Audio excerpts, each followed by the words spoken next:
Hey everyone, so it's been a hot minute since I've made a video.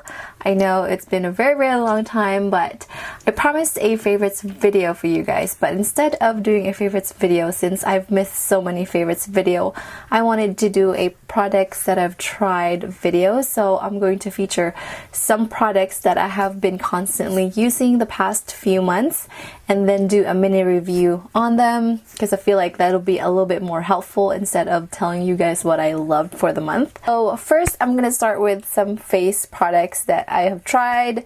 Some of these because everyone's kind of been raving about it, so I wanted to kind of get a feel of what the product is actually like. So the first one is the Nivea Post Shave Balm. I know Nikki Tutorials made this really popular product as far as the face primer. Unfortunately, I'm not really fond of the product. I just can't get over the fact that it smells like a dude. I know it doesn't smell too badly when it actually settles on your skin. I feel like the product dries out the areas on my face that are really dry, and it feels uncomfortable on the skin after wearing it for a very long time. So unfortunately, this is not really a product for me. I'm definitely just gonna give this to my husband. Maybe he'll like it better for his face after shaving. So next product is the Maybelline Dream Velvet Foundation. The shade I got the original shade I got is in Natural Beige. This was the darkest shade that they had on display. So as far as my opinions on it, I don't really care for it too much. Staying power for oily skin is not very good, and this shade, Natural Beige, is way too light for me. So I jumped onto the color Honey Beige, and that one is a little bit too pink. And then I picked up Caramel, and Caramel is way too dark. And for a foundation that I don't really care for to begin with, from trying out this shade, I don't really think it's worth the effort to mix these two foundations. But I know I promised one of you guys for a review on this. If you still want me to do a more in-depth review on this, I would definitely do one. But for the most part, if you I have really oily skin and I didn't really care for this too much. I felt like it just sat on top of my skin, and the product just easily slides off on your face. The staying power is not there, and I just didn't really care for this product too much. Next product I wanted to feature is the Milani Conceal Perfect 2-in-1 Foundation. I've heard a lot of mixed reviews on this product. I was really excited when this product was released because it kind of reminded me of the CoverGirl 3-in-1 foundation. Basically claims to have an all-in-one. It has the concealer, primer, and all that stuff. So same kind of concept with this product. As far as this product goes, this product offers really excellent coverage, but it really comes down to the very bottom that this breaks me out like no other. This foundation has a slightly floral scent to it, which I'm not sure if my skin is sensitive to it.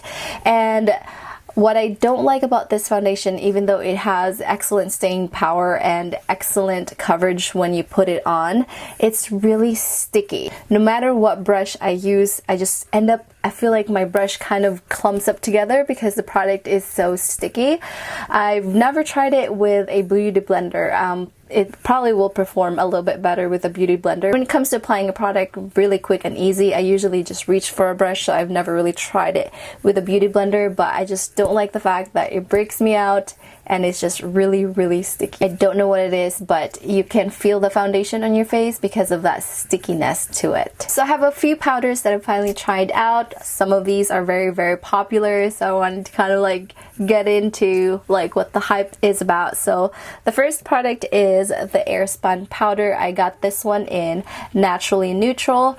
I actually really like this product. It's so nice. It's very finely milled, and if you're into baking, it sets your under eye concealer so beautifully. It just makes your under eye area very smooth and poreless.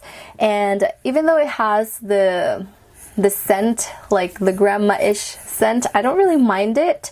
But I don't really find this product, I don't apply this all over my face because I feel like it's a little too, it gives me a white cast when I apply too much of the product. So I usually just use this to set my under eye concealer, and I think it works beautifully with that. And then the next powder I tried is the RCMA No Color powder. I know Kathleen Lights has been raving about this product. I think it works good. I prefer the Airspun better. As far as this product breaking down on my skin, I just didn't really think that it was such a no color powder. I felt like it gave me a little, if you're a little bit heavy handed with this and if you're like tan like me, you will see the powder, and it doesn't wear beautifully throughout the day if you apply too much. So as far as the key for this product, don't apply too much of this powder, just lightly dust this all over your face, and I think it should work for you. And the last two powders that I'm really excited about are the It Cosmetics Bye Bye Pores powder. I have the pressed version and the loose version. I prefer the pressed version because it's a little less messy, but I wanted to kind of test out if there was a difference between the two. But honestly, I feel like they both perform beautifully on the skin, and the pressed version is just something handy. That's why I prefer this one. Yellowish, kind of banana-ish colored powder, and even if I'm a little bit heavy-handed with this powder, I don't find that I kind of see this on my face compared to the RCMA No Color powder, and this literally blurs out your pores. Like, I love this powder. It works very well underneath your eyes and setting your concealer and all over your face, and I can't say enough good things about this powder. It is magical. It deletes your pores, and if you have oily skin, I think it does a really good job in putting together and holding your foundation together so that it stays better throughout the day. The next product that I was really excited to try is MAC's Give Me Sun bronzer. If you guys follow Desi Makeup, she loves this bronzer and she's like all about this product. If you're my shade, I'm about like an NC40, NC42 during the summer. I don't really care for this too much. It doesn't really appear on my skin. It doesn't really give me too much color. So if you have the same skin tone as me, and if you're looking for a good bronzer, I highly recommend this one. It's from Physicians Formula. This one is their Mineral Wear Talc-Free Powder. I believe this is SPF 30, so you have added sun protection with this. I think this gives such a beautiful color. It's not too orange, actually kind of gives you like a subtle contour as well. And the powder for this is very finely milled. And if you're acne prone, the Mineral Wear line from Physicians Formula is actually a really good line for you. So I highly recommend this one, so you can save your money if you have the same skin tone as me, and if you're looking for a bronzer, you can save your money from MAC's Give Me Sun and get this one instead, because this one applies better on the face and you can actually see it better. I have a couple of brushes that I recently got from e.l.f. from their Selfie little line, and this is my new foundation, my new favorite foundation brush. If you've seen my last favorites video, I don't remember which month that was, but I said my favorite one was the complexion brush. This is my new favorite one. I believe this is the slightly pointed one. I'm not sure if it was for the powder. I will write it in the information bar down below because these things don't have the name to it, so I don't really know which one. It's the one that's dome shaped and it's slightly tapered all around, so it's a little bit softer. I prefer this in applying my foundation. I think it works really well, and I just like that it's tapered on all ends, so I can really buff my foundation nicely, and it's a little bit more gentle. So this is my new favorite one. This one I believe is the Selfie Ready powder brush, so this one is the slightly pinched version compared to the buffing brush that they had. So the buffing brush was all rounded and this one is just slightly pinched. I don't really think this is anything different or special. I think you could just skip it, but I do love this one. It's a very nice soft brush. It's really nice for foundation. The next product that I have tried and have been using almost every day is the Maybelline Master Prime. This one is the Prime and Matte. So this one is the slightly darker brownish one. I love this. The formula is so smooth. It doesn't cake up, and if you're familiar with the Urban Decay Primer Potion or the Too Faced Shadow Insurance, as far as the consistency on those, sometimes the Urban Decay Primer Potion can be too dry, so when it applies it actually gets patchy. This thing has a little bit of color, so it actually smooths out your eye area, your lid area, and it makes your eyeshadow last all day. This, out of all the three that they released, I believe this is the prime, the shiny one, the little satin, prime satin one, and then this is the prime and matte. I highly recommend this one. If you guys are looking for an everyday eye primer, highly recommend it. It applies really smoothly on the face. It doesn't cake up, and it just smooths out your lid area. So the next product that I have tried out is the Hard Candy Sheer Envy Hydrating Primer Mist. When I saw Emily Noel feature this along with the mini little brow product, I went ahead and went to my Walmart and checked it out because I was like super duper excited. Whereas the Sheer Envy Hydrating Primer Mist, I was really looking forward to finding kind of a dupe of the Smashbox Primer Water, because this primer water, I wear this on the daily. I love it so much, and I feel like it really makes a difference in my foundation staying power. But for this one, it's supposed to have coconut water, and I'm not really sure, but I don't really like the scent. Really sure what the fragrance is, but the fragrance kind of bothers me.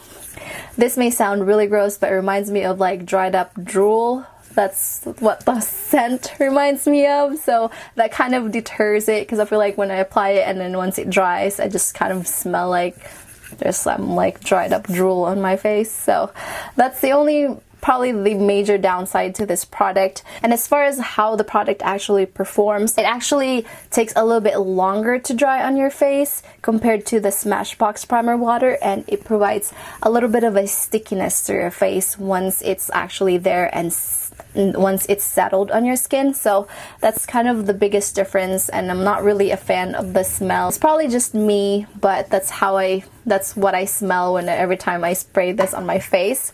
And this product right here is the brow ink. I don't really have an opinion on this quite yet. I tried to use this by itself, just kind of using it to fill in my brows. Kind of made my brows really thick, so I don't really know if I know how to use this product too much. I may need to just play around with this a little bit more to see like how I can properly use this, because it's very interesting. It has a really teeny tiny wand, and the product itself is actually really nice. As far as the color, it matches my hair pretty well, my eyebrows pretty well, because it's really dark, but I just need to play around with this a little bit better so I know how to use it. And the next product that I've been trying out is the Essence Lash Princess Mascara. If you follow me on Snapchat, I featured this a few weeks ago. Basically just my before and after. I think this product's really nice. Formula is really nice. It doesn't flake off, and it actually holds a curl. If you have lashes like mine are like straight lashes, they don't curl. The formula of this mascara actually does a really nice job in holding the curl. So for the last few things that I've tried and tested for the past few months, this one is the Burt's Bees lipstick. If you follow me on Snapchat, I've featured this multiple times because this is basically my everyday color. This one is in Lily Lake. I really like the color. I like the scent of this lipstick as well. I think the color Lily Lake is such a pretty everyday color. That's pretty much my opinion on these. I love this lipstick. I bought another one. I think it was the more nude color, but I don't remember where I placed it. But in general, I like these lipsticks. And then the next thing I have tried is the NYC Matte Lip Color. I don't really have quite an opinion for this one. This color right here is supposed to be nude, but this is straight up coral. It looks coral on me. I found this one. They have 3 colors right now. I'm not sure how many colors there are, but I found them at Walmart. I'm actually thinking of doing a what's new for New York Color Cosmetics video, because I picked up a few things, even the Demi Lovato like little palette that they just released. But I picked up all 3 colors of the matte lipsticks they have. I'm still kind of on the fence about this product. It applies like the soft matte lip cream, but it dries up, but it actually dries to a really matte finish that doesn't budge. But then the thing is, it's really drying, so you're prone to getting that white ring around your lip if you don't moisturize. So that's kind of my opinion. I think this one is just kind of a strange nude color. This is straight up peach on me. I will update you guys on how I feel about this product once I kind of get the feel of this more, and to compare the other colors as well that they had. So I might be coming out with a video with those pretty soon, so keep an eye out. The last products that I have tried for the past month, this was actually sent to me by influencer, and these are the Bite Beauty Amuse Bouche lipsticks, and I love these. These smell so good. And as far as the ingredients for these, I believe it contains like several different oils from different fruits, and these lipsticks are so pigmented and they're so good. You actually don't even need a lip balm. The color that I've been using the most is pepper, and usually if I don't have a lip balm, I usually just apply this and I'm good to go because it's that moisturizing, and these lipsticks are so pigmented. So I'm definitely excited that I was chosen to get these lipsticks, and I know there's so many shades that they released for this. I'm definitely gonna check the other colors out. I know the shade Honeycomb is really popular, but it's pretty close to pepper. So definitely excited about these lipsticks. If you guys get a chance to check out your local Sephora's and swatch them out, they smell so good. They're so amazingly pigmented, and they are very moisturizing. So very impressed with these lipsticks. So that pretty much concludes this video. I hope some of you find some of these mini reviews helpful, and I will see you guys on my next video. Bye.